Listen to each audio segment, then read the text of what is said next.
Small praise to the Shomrim, the neighbourhood watch, the local neighbourhood watch organisation. This one organised from Stamford Hill, but covering a wide range of North London, including Golders Green, where on Hamilton Road yesterday afternoon there was a man with a knife going from place to place around the kosher market, shouting anti-Semitic chants, Islamist chants, and this must have been extraordinarily threatening for the local community. The incident was repelled by the local neighbourhood watch, and the man himself was then arrested. There were no casualties, but there were no casualties because of the vigilance of the local Jewish community in Golders Green, in Stamford Hill, in Hamilton Road, and in the kosher market. And one has to ask, where is the police force? Yes, eventually it came and arrested the man, but there is no sense of security at the moment.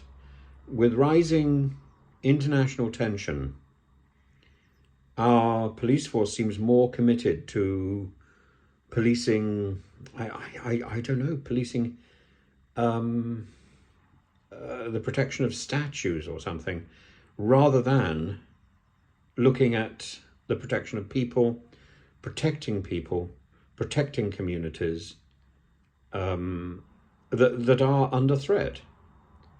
And I think something has gone badly wrong.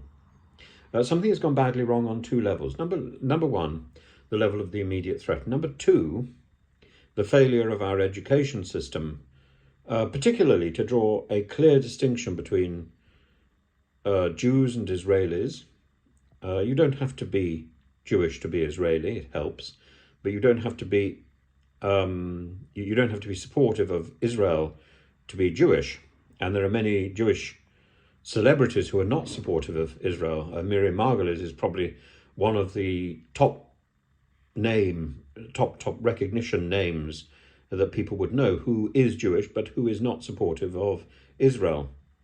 And there are many people who, like me, would be very supportive of the concept of Israel, very supportive of Judaism, very supportive of the Jewish community, but I am critical of Netanyahu's administration, and particularly of his decision to go it alone in a ground invasion in Gaza, and to be responsible for such an extraordinary slaughter of so many innocent civilians. And there's no way around that. But that is not the fault of the Jewish community in London, and everybody has a difficult decision to make. To what extent does the support for Israel involve a support for Netanyahu's war aims? And having taken that decision to invade, at what point is there any point in protesting? Because it's futile. The decision has been taken, and there is really very little turning back. We have to deal with the situation as it presents itself, not as one wishes it existed. We have to play the cards we are dealt. And the wishful thinking is for historians at a later stage. And in this, the objective must be peace, and that must be to see a society where Palestinians can live alongside the Israeli community. That's not about a ceasefire. It's not about a pause. It's about building up a two-state solution, or an alternative, but no alternative to the two-state solution has so far been presented.